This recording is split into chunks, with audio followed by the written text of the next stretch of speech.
My husband looked at me with eyes like a starving wolf spotting a wounded deer, and that was the moment I knew they were coming for everything I owned. They thought I was losing my marbles. They looked at my gray hair, my reading glasses, and the way I walked a little slower on rainy days, and they saw a victim. They saw a checkbook waiting to be signed. But they forgot one very important detail. I didn't inherit my money. I didn't marry into it. I built this family's fortune with my own 2 hands, negotiating contracts with sharks in 3-piece suits back when my son was still wetting the bed. They forgot that intelligence does not always shout. Sometimes, it waits. And I was very good at waiting. It started on a Tuesday in November. A regular Tuesday, or so I thought. We were sitting in the living room of the house I had bought 30 years ago. The house that had my name on the deed, not theirs. My husband, Richard, was sitting on the ottoman, his knees almost touching mine. My son, David, was standing behind him, leaning against the fireplace mantel, checking his watch every 30 seconds. "Just sign right here, honey," Richard said. His voice was sticky sweet, like syrup that has been left out in the sun too long. "It is just some updated insurance forms. You know how the bank is. Always changing the paperwork." I looked down at the document. The font was small, deliberately small. They had folded the top page over, trying to hide the header. But I saw the words power of attorney clear as day. I felt a cold chill run down my spine. It wasn't the draft from the window. It was the icy realization that the man I had been married to for 40 years was trying to trick me into signing away my life. I let my hand tremble a little. I let my mouth hang open just a fraction of an inch. I had been practicing this face in the bathroom mirror for weeks, ever since I noticed my bank statements had stopped arriving in the mail. The confused old woman. The helpless matriarch.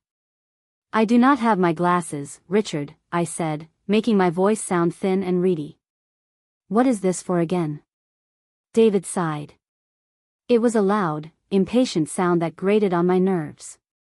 He tapped his foot on the hardwood floor. "Mom, we went over this," David said, his tone dripping with condescension. "It is for flood insurance. You do not want the basement to flood again, do you? Remember the water? Remember the mess? We never had a flood.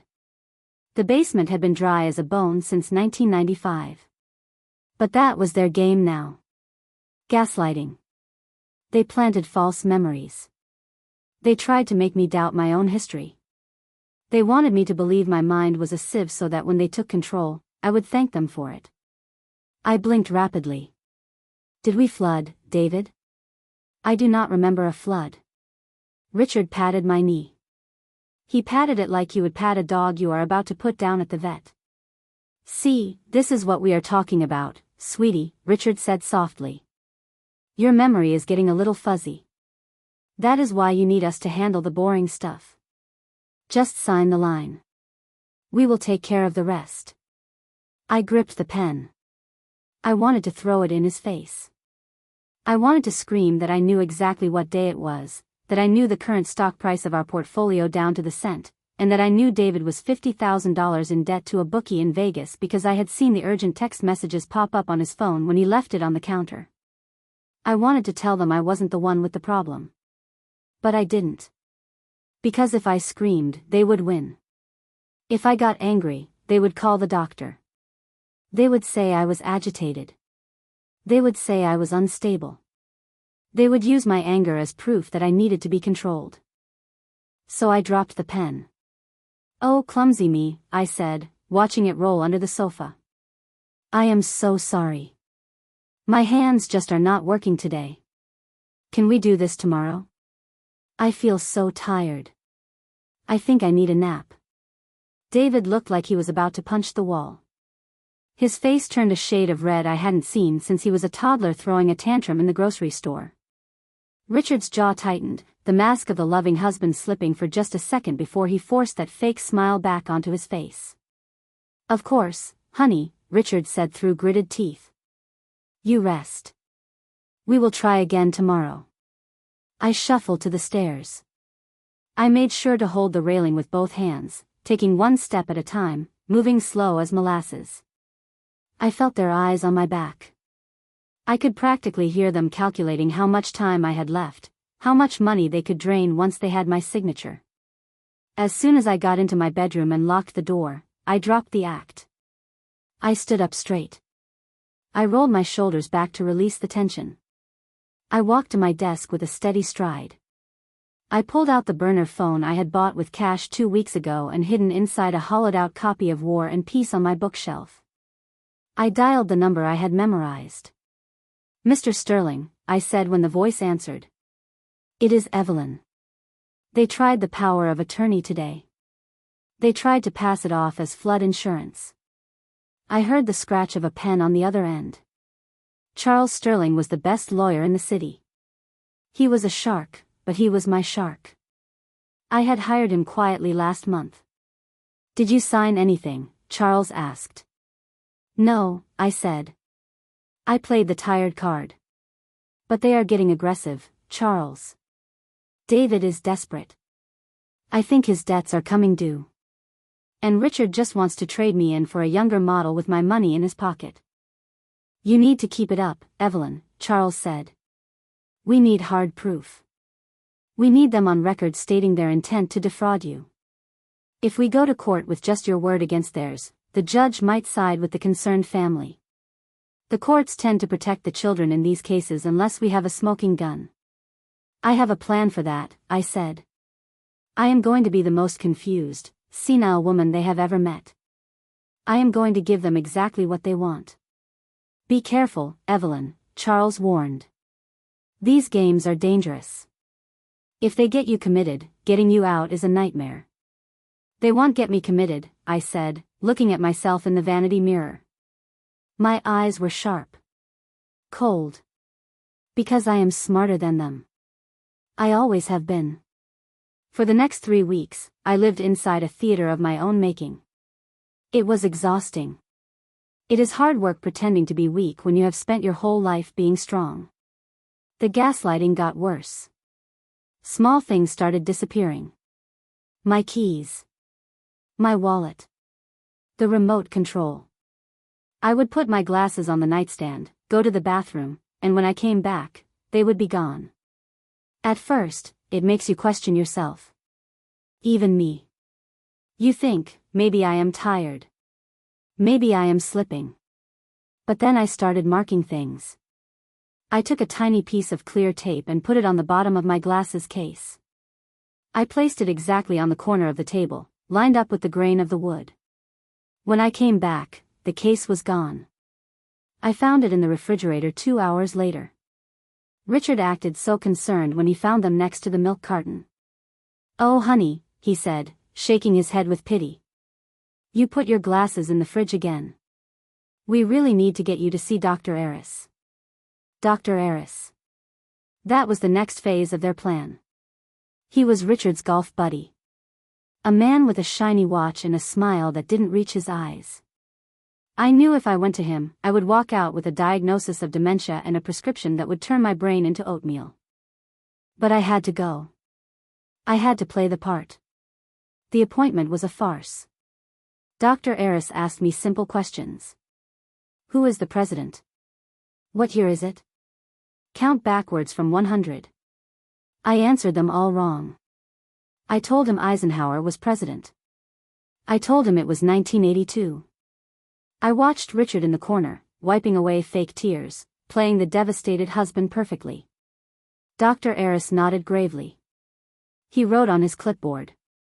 "It is advancing rapidly, Richard," he said, right in front of me, as if I wasn't there. "We need to start her on medication immediately to manage the agitation and confusion." He prescribed a heavy sedative. The kind they give to patients they want to keep quiet. I took the bottle. I thanked him. Every morning for the next week, Richard watched me take my pill with my orange juice. "Good girl," he would say. "This will help you feel better." He didn't know that I was slipping the pill under my tongue. He didn't know that as soon as he turned his back, I was spitting it into a napkin and flushing it down the toilet later. But spitting out pills wasn't enough. Charles needed proof. I started carrying a knitting bag everywhere I went. A big, floral, ugly thing that looked like something a grandmother would carry. They ignored it.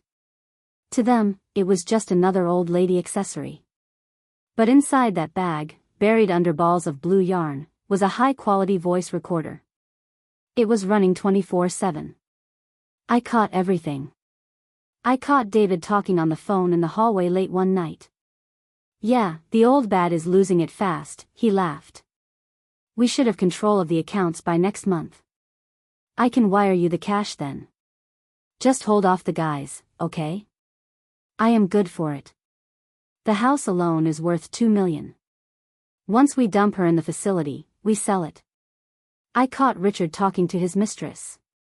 I finally learned her name was Jessica, ironic, since that was my granddaughter's name too. "Don't worry, baby girl," Richard whispered into his phone while he was supposedly in the garage fixing the lawnmower. "Once she is declared incompetent, I can move her into that state-run facility on the north side. It is cheap, but it is secure. Then we can take that trip to Cabo. I will buy you that bracelet you wanted." Hearing your husband plan to lock you away in a state-run nursing home so he can take his girlfriend to Mexico hits you in the gut. It hurts. I won't lie and say it didn't sting. I loved that man once. I trusted him with my life. But that love turned to ash real quick. The climax of their little scheme began to take shape a few days later. I was in the kitchen, pretending to struggle with the microwave. I was pressing random buttons, making it beep, acting frustrated. "Mom, stop," David said, coming in and pulling my hand away roughly. "You are gonna break it. Jesus, you can't even heat up soup anymore." "I am sorry," I whispered, looking at the floor. "It is just so complicated. All these buttons." Richard walked in, holding a manila envelope. He looked serious. Grave. This was it. The final push. "Evelyn, we need to talk," he said. They sat me down at the kitchen table. David sat on one side, Richard on the other. I was boxed in. "We are worried about you," Richard said. "We love you so much, and it hurts us to see you struggling like this. The forgotten glasses. The confusion. The mood swings." I didn't have mood swings. I was the calmest person in the house. But I nodded. "I know," I said. "I feel so lost sometimes." "We made an appointment for you," David said. "With a specialist. A competency evaluator. It is for the court, Mom. We just want to get legal guardianship so we can protect you. So nobody can take advantage of you." The irony was so thick I could taste it. They wanted to protect me from being taken advantage of, while they were the ones sharpening the knives. "When is it?" I asked. "Tomorrow," Richard said. "At 10 a.m. We will drive you. You don't have to worry about a thing. You just answer the questions honestly. Tell them about the flood. Tell them about the fridge." They were coaching me to fail. They wanted me to walk into that courtroom and tell a judge about hallucinations they had planted. "Okay," I said softly. "If you think it is best." "It is best," Richard said, squeezing my hand. "It is the only way." That night, I didn't sleep. I waited until the house was silent. I waited until I heard Richard snoring from the guest room. He had stopped sleeping with me months ago, claiming I thrashed around too much. I crept downstairs. The house was dark and cold. I went to the study. I went to the wall safe behind the painting of the sailboat. I knew they had changed the combination. They thought that locked me out. But they forgot that I was the one who bought the safe. I was the one who installed it. And I was the one who kept the master override key taped behind the baseboard in the pantry. I retrieved the key. I opened the safe. It was empty. My deeds. My stock certificates. My will. My jewelry. All of it gone. They had already cleared it out. They were so confident, so sure of their victory, that they had already started looting the ship before it sank. I felt a cold rage settle in my chest. It wasn't hot and fiery. It was icy. It was the kind of anger that sharpens your focus. It was the kind of anger that wins wars. I closed the safe. I put the key back. I went upstairs and packed a small bag. Just the essentials. My recorder. My burner phone. The copies of the bank statements I had managed to snag from the mail before David got to them. I lay in bed and stared at the ceiling. Tomorrow was the day. Tomorrow was the hearing. They thought they were leading a lamb to the slaughter. They thought they were going to walk into that courtroom and sign a piece of paper that would erase 50 years of my hard work. My phone buzzed under my pillow. It was a text from Charles. We are ready. The judge is Hernandez. She hates fraud. Get some sleep, Evelyn. Tomorrow, we take them down. I closed my eyes. I pictured Richard's face. I pictured David's face. I wasn't scared anymore. I was ready. The next morning, they dressed me like a doll. Richard went into my closet and picked out a dress I hadn't worn in 10 years. It was beige, shapeless, and about 2 sizes too big. He wanted me to look shrunken. He wanted the judge to look at me and see a woman who was disappearing inside her own clothes. You look comfortable, honey, Richard said, buttoning the top button that choked my neck. We want you to be cozy for the drive. David drove. Richard sat in the back with me, holding my hand, playing the role of the doting husband for an audience of none. The air in the car was thick with their nervous energy. David kept checking the rearview mirror, tapping his fingers on the steering wheel. You remember what to say, right, Mom? David asked, eyeing me in the glass. If the nice lady asks you questions, you just tell her you don't know. You tell her you trust Dad to handle it. I stared out the window at the passing city. I let my mouth hang open a little. I trust Dad, I mumbled. I just want to go home and knit. Good, Richard whispered, squeezing my hand a little too hard. We will be home soon. And then you can knit as much as you want. We pulled up to the courthouse. It was a massive building, all gray stone and pillars that reached up to the sky. It looked like a fortress. I stumbled a little getting out of the car, that part wasn't acting, my knees were actually shaking, and David grabbed my arm roughly. Steady, Mom. Don't fall. We don't want a scene. We walked inside. The air was cool and smelled like floor wax and old coffee. We went through security, took the elevator to the 4th floor, and walked down a long hallway lined with wooden benches. Family court. We sat on a bench outside the courtroom. I saw their lawyer arrive. He was a greasy-looking man in a suit that was too shiny. He carried a briefcase that looked like it was made of plastic. He shook hands with Richard and David, sharing a conspiratorial nod. He didn't even look at me. To him, I wasn't a person. I was just the asset. The prize to be won. Ready to get this done, the lawyer asked. We are ready, David said. She is pretty out of it today. Should be a slam dunk. He said it right in front of me. Like I was a piece of furniture. The bailiff opened the doors. All rise. We shuffled in.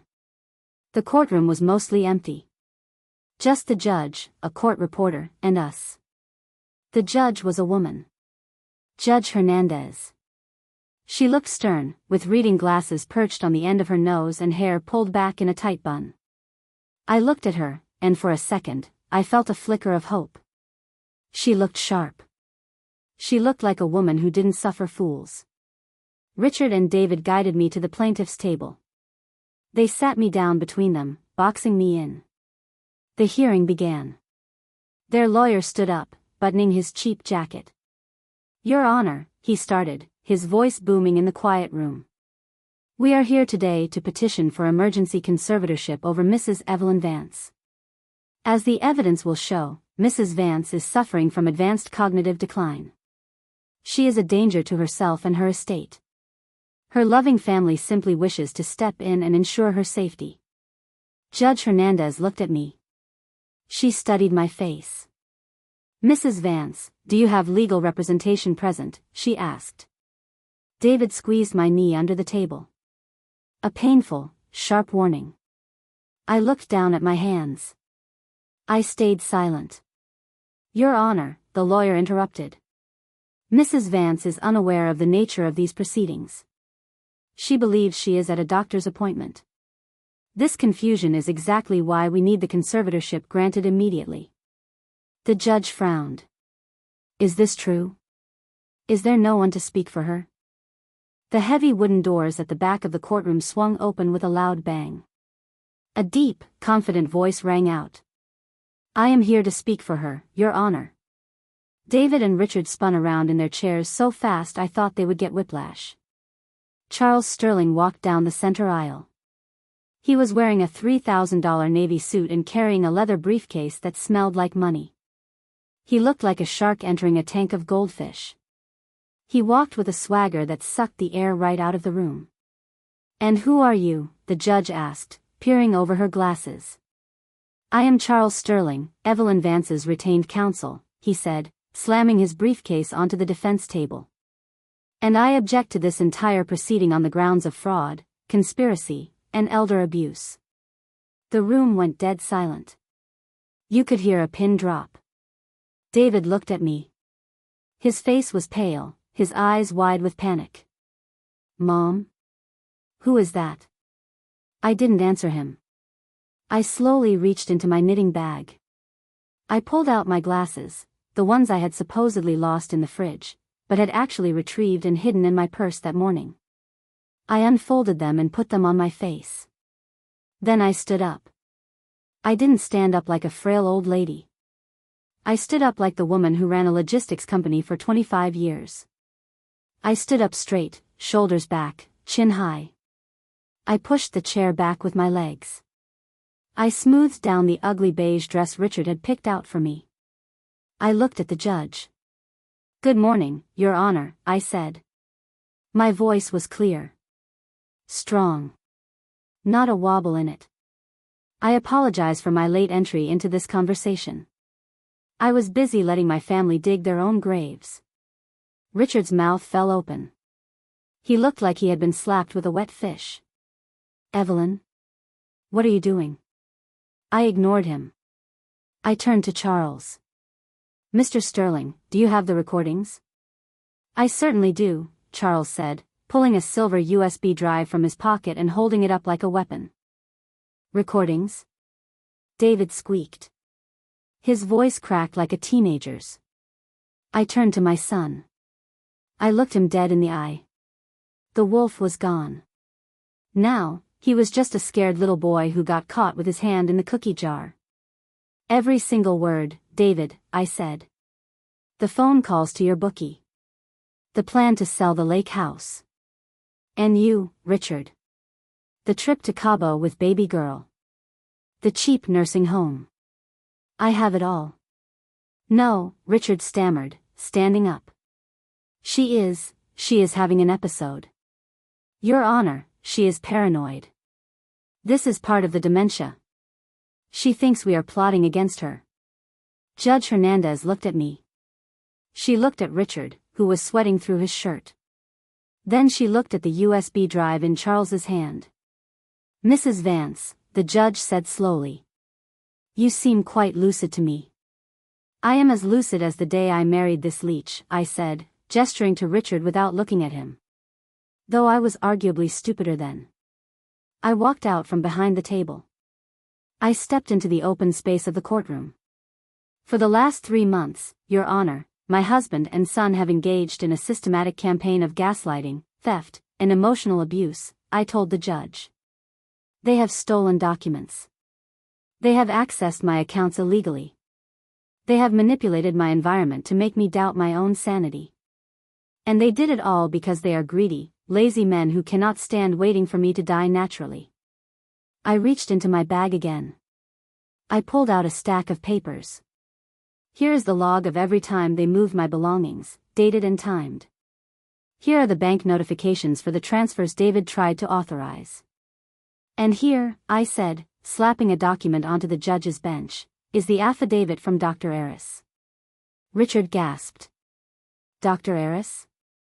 After a brief conversation with Mr. Sterling about the future of his medical license, Dr. Eris admitted that Richard offered him $10,000 to falsify my diagnosis, I said. The color drained from Richard's face so fast I thought he might faint right there on the carpet. "He flipped on you, Richard," I said coldly. "Never trust a man you have to bribe. He will always take a better offer. Or a better threat." David stood up, tears streaming down his face now. "Mom, please. You don't understand. We were scared. We needed the money. I am in trouble, Mom. Bad trouble. If I don't pay them by Friday, they are going to hurt me." I looked at him. My only son. The boy I had nursed through fevers, the boy I had paid tuition for, the boy I had bailed out of trouble a dozen times. I felt a crack in my heart, a deep, painful fissure. But I plastered over it with concrete. "I know you are in trouble, David," I said. "And you are going to handle it like a man. On your own. I am not your ATM anymore." I turned back to the judge. "Your Honor, I would like to request an immediate restraining order against both of them. I would also like to submit this evidence to the District Attorney's Office for review regarding charges of attempted grand larceny and fraud." The judge nodded slowly. She looked furious. "Not at me. At them." "Motion granted," she said, banging her gavel. It sounded like a gunshot in the quiet room. "The petition for conservatorship is dismissed with prejudice. Mr. Sterling, please bring that evidence to my chambers immediately. Gentlemen, I suggest you don't leave town." I turned around and gathered my knitting bag. Richard reached for my arm. "Evelyn, baby, please. We can talk about this. I love you. It was just a mistake. We can fix this." I pulled my arm away like his touch was acid. I looked at him with nothing but disgust. "You don't love me, Richard. You love my signature. You love the comfort I provide. And you are never going to see any of it again." I walked down the aisle. I could hear David sobbing behind me, a pathetic sound that echoed off the high ceilings. I could hear Richard sputtering excuses to his cheap lawyer, who was already packing up his plastic briefcase to flee the sinking ship. I pushed open the heavy wooden doors of the courtroom. Charles was right beside me. "That was impressive, Evelyn," he said, a small smile playing on his lips. "Ruthless. But impressive." I put my sunglasses on, even though we were inside. "I learned from the best, Charles." We walked out of the courthouse and into the bright sunlight of the city. I took a deep breath. It tasted like exhaust fumes and victory. The air felt cleaner than it had in months. The weight was gone. The fog was gone. I was 62 years old. I was alone. My family was shattered. My heart was bruised in places that might never fully heal. But I had my mind. I had my dignity. And I had my assets. I walked toward the black town car Charles had waiting for us. But before I got in, I pulled out my phone. I dialed a number I hadn't been allowed to call in months. "Hey Jessica," I said when my granddaughter answered. "Grandma?" She sounded surprised. Her voice was hesitant. "Mom said you couldn't talk. She said you were sick. She said you didn't know who I was anymore." I felt a tear slip out from under my sunglasses, but I wiped it away. "I am not sick, sweetie," I said, my voice steady and warm. "I am better than ever. In fact, I am clearer than I have been in years." I paused, watching the city traffic move by. "How would you like to transfer to that university here in the city? I have a big empty house, and I could really use a roommate who knows how to keep it real. And I think it is time you and I had a long talk about the family business." There was a silence on the other end. Then, I heard her smile through the phone. "I would love that, Grandma." I hung up the phone. I looked back at the courthouse one last time. I saw Richard and David walking out the side exit, looking defeated, looking small. They had underestimated me. They thought silence was weakness. They thought patience was confusion. I got into the car and closed the door. Intelligence doesn't always shout. Sometimes it waits. And sometimes, when it is done waiting, it burns the whole house down to clear out the rats. "Driver," I said. "Take me to the bank. I have some accounts to freeze."